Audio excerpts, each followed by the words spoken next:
good evening, and I have got. I hope you don't mind me calling you RJ. Um, how are you? I'm good. How are you, Steve?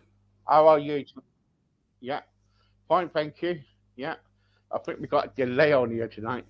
Um, tell everybody a bit about yourself if you haven't heard you before. Yeah, I've been on here once before, a few months ago. So I'm RJ Horner. I'm a life and leadership empowerment coach. And what I do is I help people on their leadership journey. There are so many people, coaches, authors, speakers, entrepreneurs, who are trying to develop a business around their lifestyle, around their mission and vision. And so I help entrepreneurs figure out what that vision and mission might be, but how they can turn it into a viable business. How can people find out if it's a viable business?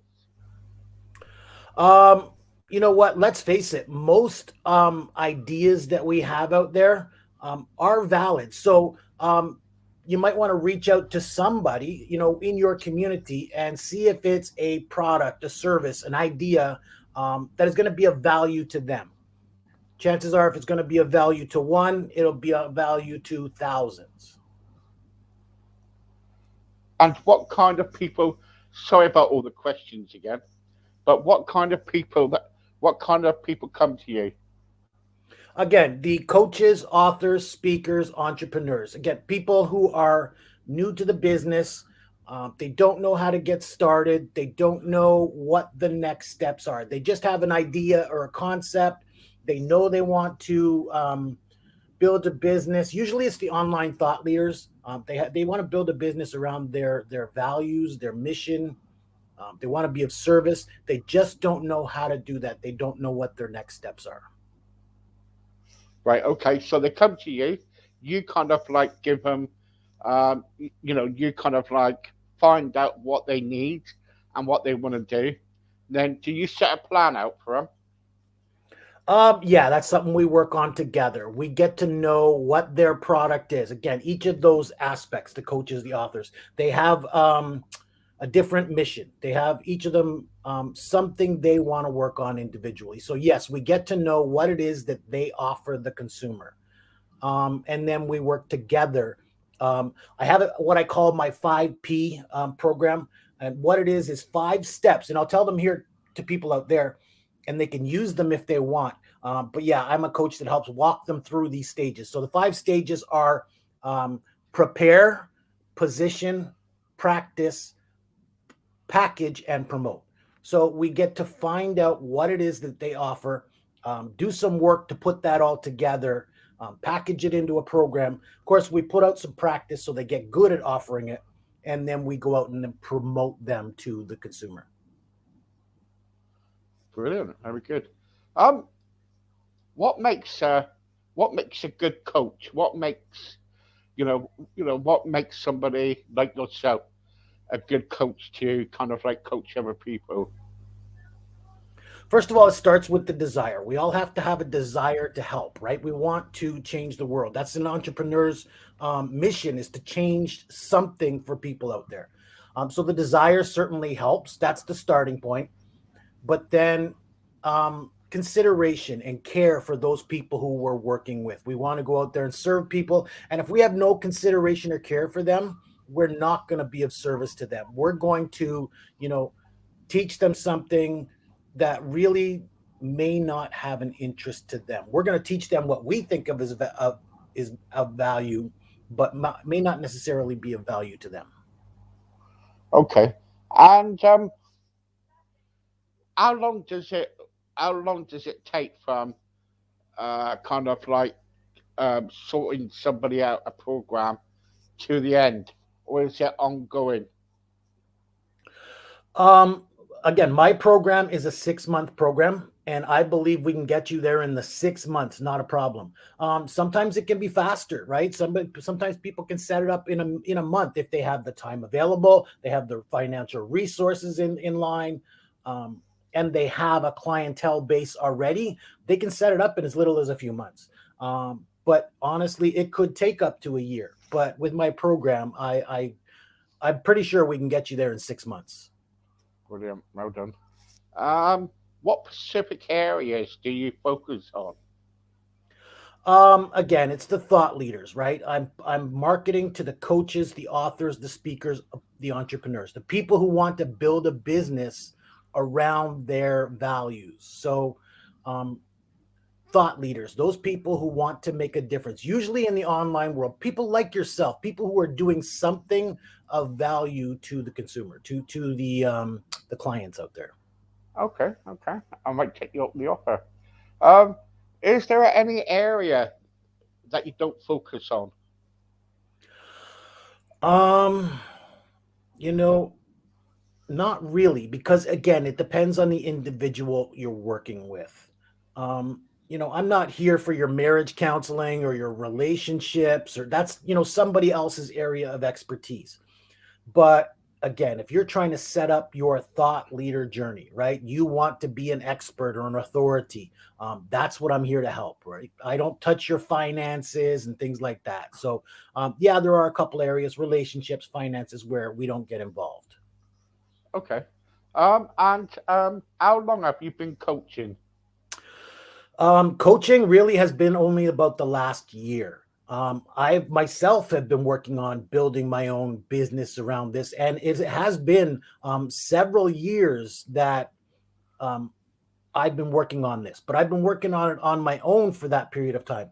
Just within the last year, have I got my own coach to help me? And so, just the last year, have I been able to develop this into my own coaching practice that now I'm able to offer this to other people out there. Okay. How many clients have you worked with during this time? You know what? I have not got a large clientele. I've only got 3 clients that I'm working with currently. Looking to expand my roster, of course, but I only have 3 clients currently. Okay. Um, why did you decide to become a life coach? First of all, I remember what it was like trying to grow my life, to change, to develop into somebody else. Not necessarily somebody else as in a different person, but I knew that I wasn't doing things in a certain way. I knew my life wasn't working out the way it was supposed to. So I made that journey. I made that stretch, and I had a lot to learn on that journey. But throughout that journey, I understood that if I had help, if I had people who were able to walk me through with what they know or use their experience to teach me more, then I could grow a lot more.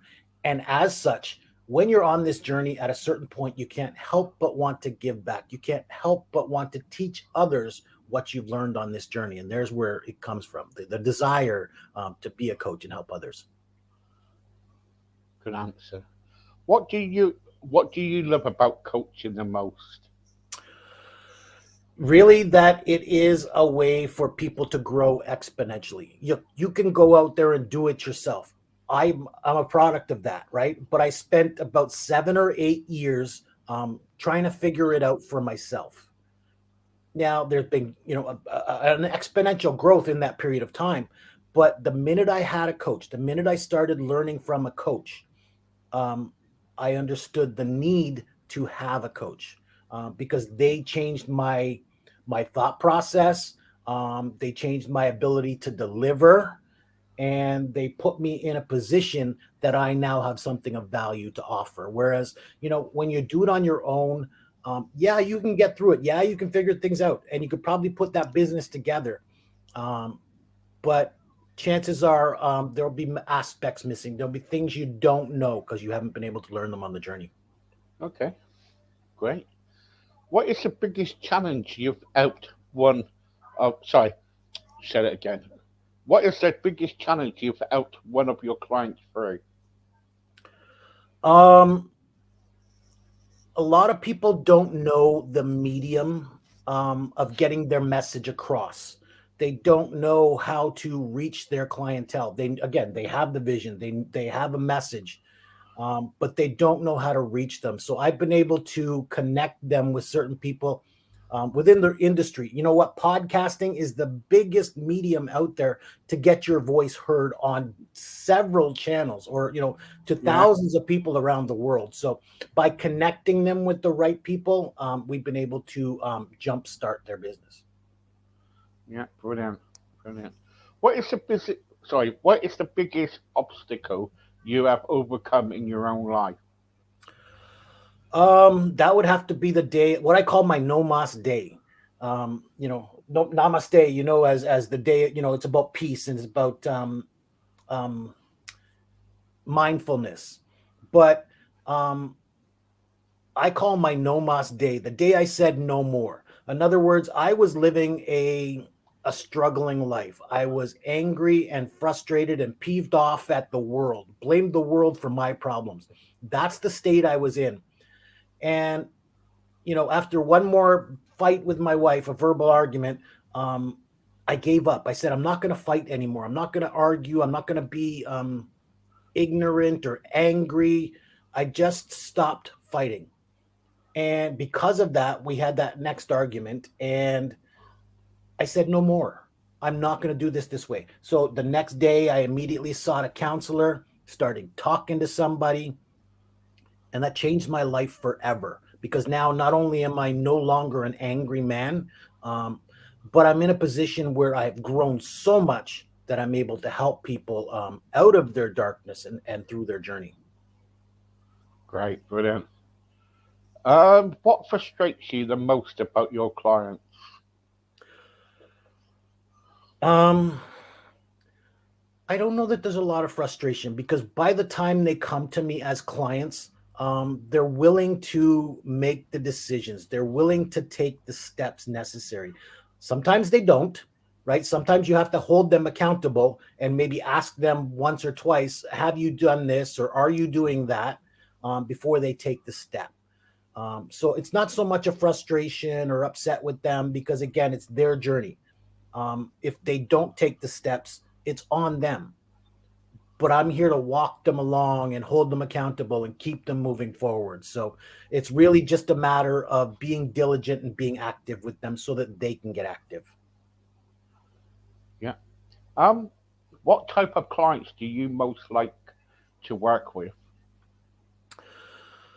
Um, People who are newly developed thought leaders. In other words, people in this industry who have a message, right? They have maybe considered the mission. They've had a vision of what they want to do. So they come with some level of desire and a level of interest and a purpose. So once they have that purpose, they need to develop it. They need to understand it, and they need to know how it can get to the consumer as a viable product. So those are who I like to work with: newly developed or developing coaches, authors, speakers, entrepreneurs. Okay. Do you offer online coaching? Yep, that's where my business is based, is online. Brilliant. Have you been accredited through the ICF? No, I have not. I haven't gotten a certification. I'm studying through Steve G. Jones. He's a hypnotherapist. So I have done some study in that area, but I'm not certified as of this time. Okay.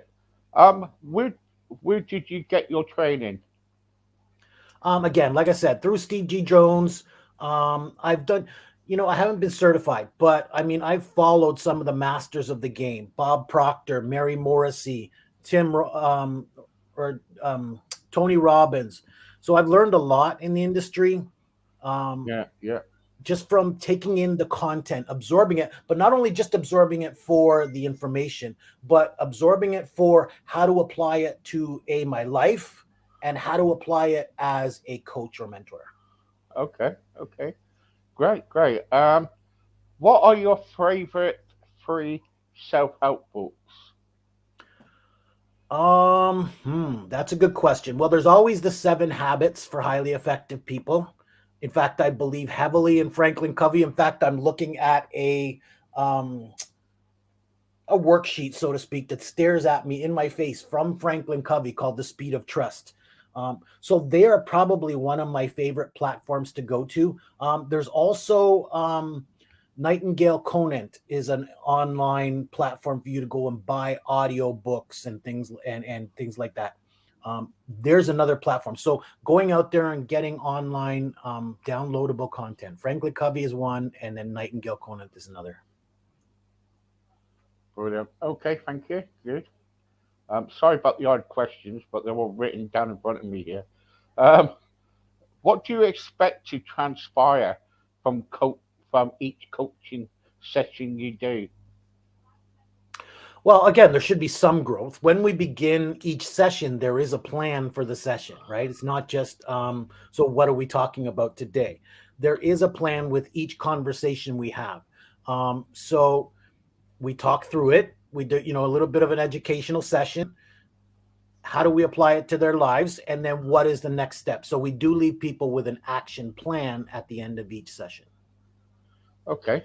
Um, right. Let's get on to the other ones. How much do you charge, and what type of packages do you offer? You know what? I've been working on several programs. Like I said, the one I'm offering right now is a 6-month program. I'm offering that as an extreme discount because I want to help people. I want to look. I've got 3 clients. I want to expand that roster. So I'm offering that out at $500 Canadian for 6 months of coaching. Which I mean, to me, that's That is quite good, isn't money. it? Yeah. So because I want to help people, I have a desire to go out there and help them. So I'm offering at a discounted rate because I want to attract people to that program. Wow, that is a good rate for that. Well done. Um, um, okay. Do you allow sessions to be rescheduled? If so, what is your policy? Great question, actually. You know what? I have missed appointments. I have had to reschedule it last minute. All in my life, things happen, right? Life can happen to us. We come up with a plan. We have appointments. We can't always meet them or make them. So, first of all, I like to know if you can make it or not. Try to give me some advance notice. But you know what? If for whatever reason you have missed that appointment, maybe you've slept through, maybe you're busy working in the backyard, I just need justification for why you missed the appointment. If you come to me and say, I don't know, I'm sorry, I wasn't available. Well, now you considered that an appointment for today. So we've actually had our conversation or our coaching session today. Yeah, yeah. Um, Coaching can be hard for some people. Um, do you find sometimes you feel like it's in your head against a brick wall and thinking, I'm trying to help these people, but they're not listening? Sure, on occasion, like I said, you know what? Sometimes you have to give them reminders or, a gentle prod saying, why are you doing this? Or have you done this? But for the most part, the people who, once they buy the coaching, there's a chance that they're invested, they're involved, they want to be there, they want to accomplish these things. So they have their own measure of accountability. Not to say that people are always going to be accountable. Sometimes, it takes 2 or 3 prods before they're, oh, yeah, I need to be doing this. But for the most part, people I've experienced, once they get to this level that they've accepted coaching, they're usually pretty accountable. Brilliant, really good, really good. Last couple of questions. What does your family think of you doing this, motivating people, coaching them? Good question. They know what I do. They're not exactly involved in what I do, but they're well informed. They know the industry. They know the business. In fact, my wife won't go to seminars or anything like that. I would love, for us to go as a couple to these seminars, but I go alone, only because she doesn't want to sit in a seat for 8 hours. But that's not to say that she doesn't embrace the principles and the business behind it. I look at different expressions of plaques and pictures that she's put on the wall. One of them says, "Live your life now, not tomorrow." Another one says, "Today is a good day for a good day." So she understands the value. She's involved in it. she's pleased with what I do, but she's not a part of the industry. And so my family knows what's going on. They're proud of it, but they're not. They don't embrace it to the level that I do. Yeah, yeah, yeah. Okay. And the last question is what I want to ask really is this that if you wasn't doing coaching, what would you be doing? Again, well, I do have a full time job. I was a bus driver, but now I'm actually a training coordinator, and I'm also through my job training or studying to be an educator, an online educator. So you know what, teaching is really my passion, and that's why coaching comes into that. But teaching is my passion. So one way or another, I would be a teacher. I have this expression: there's never a bad time for a good lecture. In other Yeah, words, we all have lessons to learn. Sometimes to learn the lesson is right now. yeah, So I would be a teacher, guaranteed. brilliant. I tell you what, every time you come on, you always motivate me through different things, and I love Well, it. thank you. Brilliant. You honestly, you just come out and you just tell it as it is. That's what I like. I get some people on here, and it's it's anyway. Okay, so thank you very much, RJ. Sorry about calling you RJ. Nope, that's okay. Um, Brilliant. And don't forget, guys, if you want to listen to more about RJ, be on the radio later around about 9 o'clock tonight, and you'll be able to listen to the rest of this interview. So, guys, I'll speak to you later on.